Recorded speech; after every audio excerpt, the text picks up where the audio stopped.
And this is not the one in my previous videos. This one was actually built by a guy down in San Francisco. Well, let me put it this way, it was started by him, and he never really finished it. He did the cap and the threads, but that's about as far as he went, really. I mean, technically he made a cannon out of it, but I built the hammer handle. This is the part that allows you to open the breech. It works like a hammer. You can tap it open like this or tap it closed. I built this. I don't know if you can see in the video, but it's color case hardened. It's the I call it a flash suppressor. It guards against the back flash that comes out of the back of the touch hole of the cannon. At any rate, it's set up to fire a percussion cap. Now you can put a percussion cap in there, put a lanyard in here, or you can just do that if you can get out of the way quick enough. It's a 3-inch rifled gun, just like mine. I'll open the breech for you here in a minute.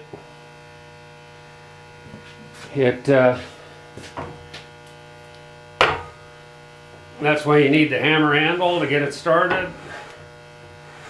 5 full turns.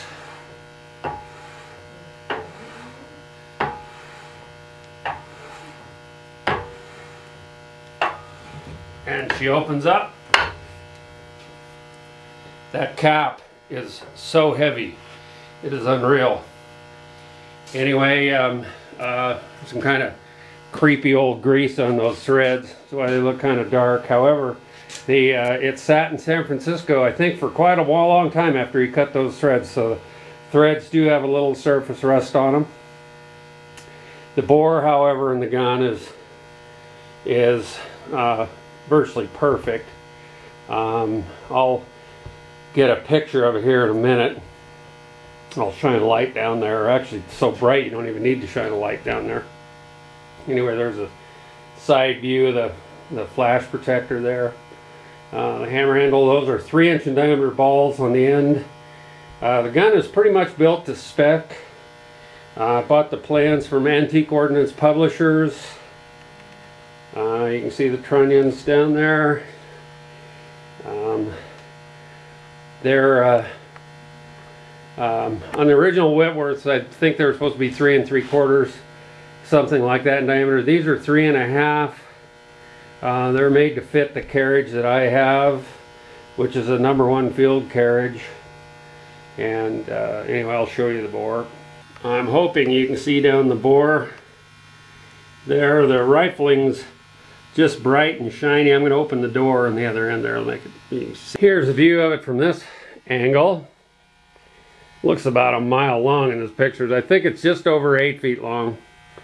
The weighs about, oh, I'd say probably, I wouldn't be surprised if it isn't 1,200 pounds. It's, again, it's 3-inch, about 8 feet long. These are, fits a #1 field carriage.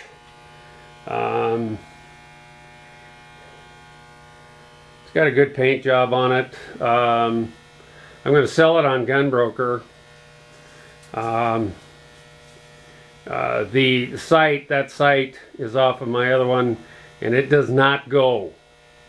I built that sight for my other gun. I've got it on this one. I'll probably make one for this one, and I might include it when I sell this one, but I have not yet made one. I can't let that one go because I got all the sight settings out to 1,500 yards.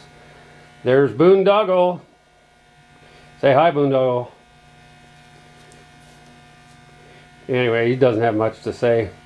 He went off property the other day. That's why he's wearing his shock collar. Poor little doggy. We never shock him with it, but it seems to keep him around by if we put it on him. In fact, the battery's probably dead as a post. View down the bore. You can see how bright it is. It's a little oil and stuff in the chamber and things. Now the threads, they have a little surface rust on them. Of course, most of what you see in there is grease.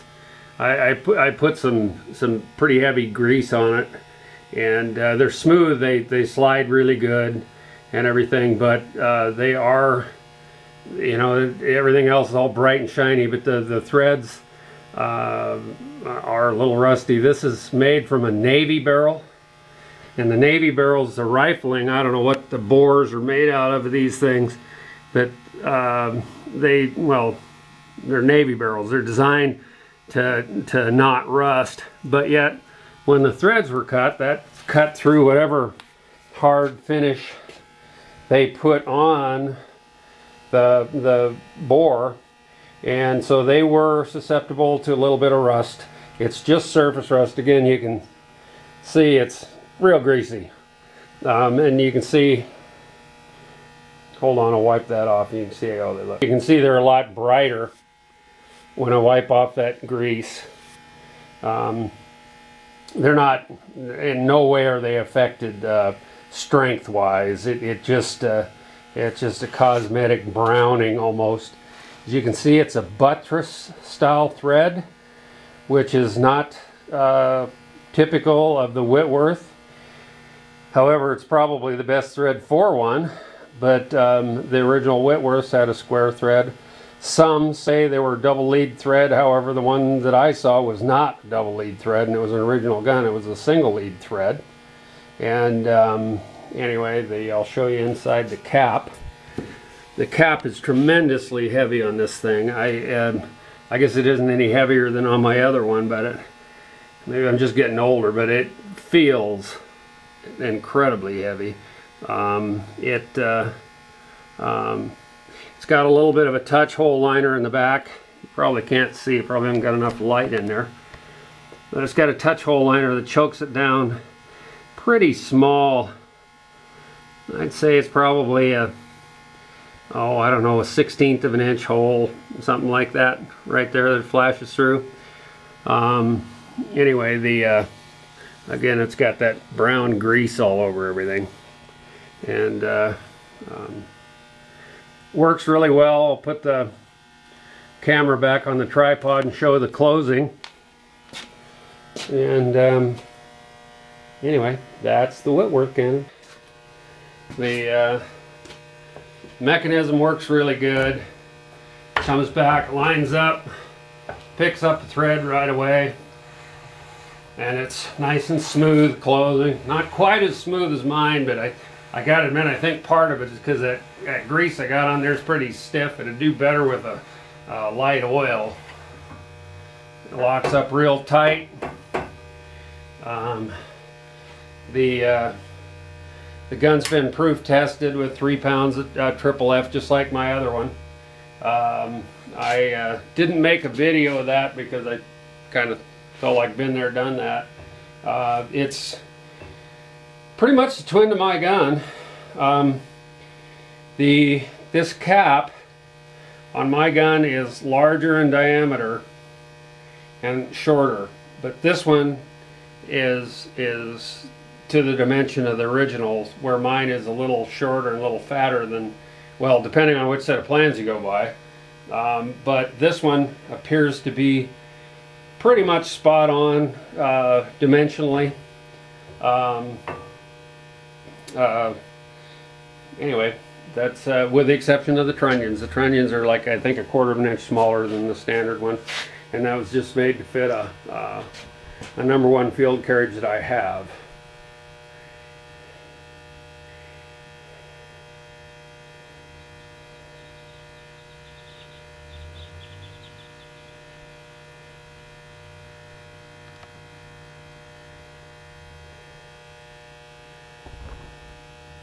Say goodbye, boondoggle.